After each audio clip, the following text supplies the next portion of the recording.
জামাইয়ের সাথে বাসা থেকে বের হলেও ঘুরেছি কিন্তু অন্য লোকের সাথে। কার সাথে সেটা আজকে জানাবো। আসসালামু আলাইকুম, সবাই কেমন আছেন? নিশ্চয়ই আল্লাহর রহমতে ভালো আছেন। কে কোত্থেকে দেখছেন অবশ্যই কমেন্টে জানিয়ে দিবেন। একটা জিনিস আমি অনেক বেশি খেয়াল করেছি যে যখন আমি অনেক বেশি বোরিং ফিল করি বাসায় বসে, তখনই কোনো না কোনোভাবে আমি কোথাও ঘুরতে চলে যাই। মানে কোনো কাজের বাহানা দিয়ে ঘুরতে চলে যাই আর কি। অবশ্য কাজও থাকে, মানে এতে আবার ঘোরা হয়ে যায়। তো সেই দিনও এমনটা হয়েছিল হঠাৎ করে। রক্তের সম্পর্ক ছাড়াও কিছু সম্পর্ক আছে যাদের সাথে সময় কাটাতে আমি অনেক বেশি পছন্দ করি। তার মধ্যে একজন হচ্ছে আমার হাজবেন্ড, আর রক্তের সম্পর্কের মধ্যে হচ্ছে মা বাবা ভাই বোন এগুলাই থাকে। ওদের কথা কথা আর কি বলবো। যাই হোক, এখানে আমি আমার হাজবেন্ড সুন্দর করে চলে আসলাম। বাইকে ওঠার পরে কোনো ক্লিপস নিয়ে নেয়, কারণ আমার হাজবেন্ড এটা একদমই পছন্দ করে না।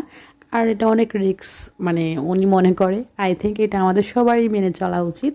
যাই হোক, এখানে আসছিলাম একটা কাজে, তার সাথে কাজে আসছি। তাকে কিন্তু আমার মানে ফ্রেন্ড লিস্টে যারা আছে তারা কিন্তু কম বেশি সবাই চিনে, কারণ হচ্ছে ও কন্টেন্ট ক্রিয়েটর, মানে কন্টেন্ট বানাই, তো সবাই মোটামুটি চিনে আর কি। যাই হোক, এখানে উনি একটা ফুল নিয়েছিল। ফুল নেওয়ার পর উনি আমাকে, আমি ওনাকে বলতেছিলাম যে টুম্পার মা যাই হোক, এটা পান ছিল। দেন ওনাকে আমি বললাম যে আচ্ছা, আমি একটা পিকচার তুলবো, তুমি ওকে ফুল দাও।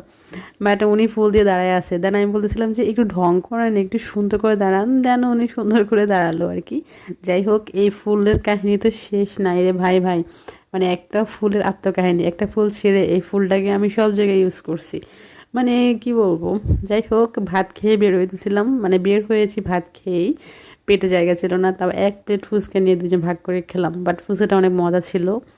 আমরা তো অলওয়েজই, মানে আমার আরও অনেক ব্লগ আছে যে আপুর সাথে, তো মানে ওনার সাথে আর কি আরও অনেক অনেক ব্লগ আছে। বাট ওইখানে তো অনেক খাই। বাট আজকে কিন্তু তেমন কিছুই খাইনি, বাট আড্ডা দিয়েছিলাম অনেক ভরপুর। আর ফুচকাটার কথা কি বলবো, এটা সিরিয়াসলি অনেক বেশি মজা ছিল। এদিকে আমার হাজব্যান্ডে ফোন দিয়ে বলতেছে কই তুমি। আমি ওনাকে অলরেডি বলে দিয়েছিলাম যে আজকে তোমার সাথে না আপুর সাথে ঘোরাঘুরি করব। আমার জামাই তো একটা জায়গায় যে সাইডে গিয়ে বসে আছে, মানে একটা কাজেও গিয়েছিল উনি। বাট ওনার কাজ শেষ অলরেডি, তাও আমি বলতেছিলাম যে তুমি বসে থাকো, আমরা একটু আড্ডা দিই।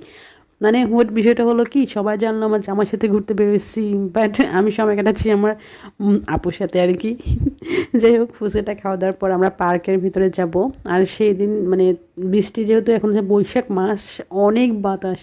আর যখন আমরা পার্কের সামনে বসছিলাম, ভাই রে ভাই, এত বাতাস, এত মানে মনটাও ইচ্ছে করতেছিল ওখান থেকে উঠতেই না।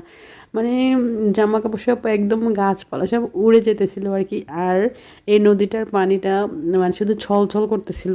আর চারিদিকে অনেক মানুষ, মানে ভিডিও করতেছে, সবাই তাকায় আছে। আসলে ইটস নর্মাল হয়ে গেছে এখন যে সবার হাতে একটা একটা